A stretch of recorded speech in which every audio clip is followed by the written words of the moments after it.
And if you want your child to hate America, send them to Brown University. That's all I have to say.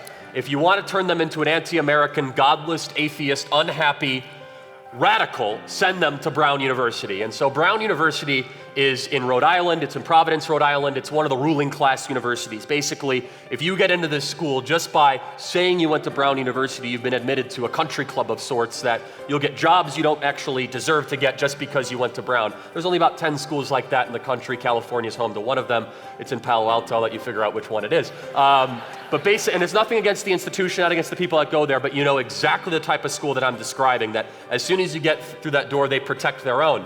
So I spoke there and I was met with protests and opposition, anger and vigor, but the thing that got them the most upset, the thing that got the most mockery, the most repulsion, the thing that made them out of their chair, the thing that made them almost visibly and physically irate is when I said, our rights come from God, not from government. That is what drove them nuts.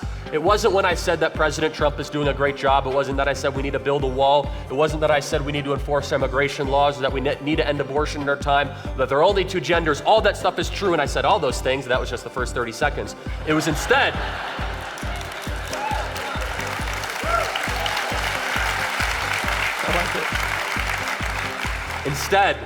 it's when I said, where do our rights come from? Because when I say where our rights come from, which John Locke recognized, right, which our founders were inspired by, and our entire framework of government is designed around, all of a sudden I'm admitting to the brown, hyper-entitled leftist Marxist, you're not the most important person in the world.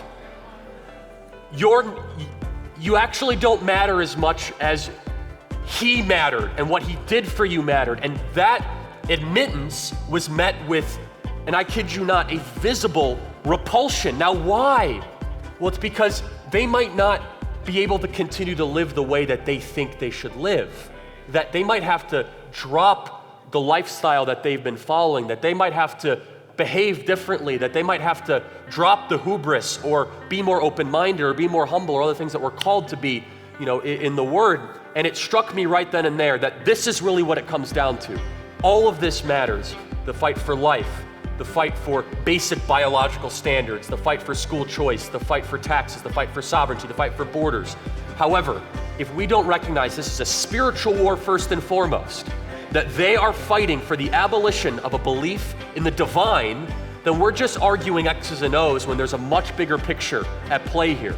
Because as soon as you get a college leftist especially to admit that there is a God, a ubiquitous, an omniscient God that has power over them, that has granted the rights to you, all of a sudden maybe government doesn't matter as much.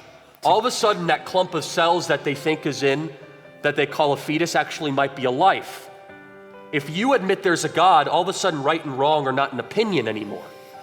Right and wrong are truth that is written in the Word, because if you believe there's no God, right and wrong is just a matter of opinion. It's just, well, this is what I think is right, and this is what it's called moral relativism. And what has that got in the world? 60 million abortions since Roe versus Wade, where we have an epidemic of pornography in our country that the whole culture just is acting as if it doesn't exist right now in America.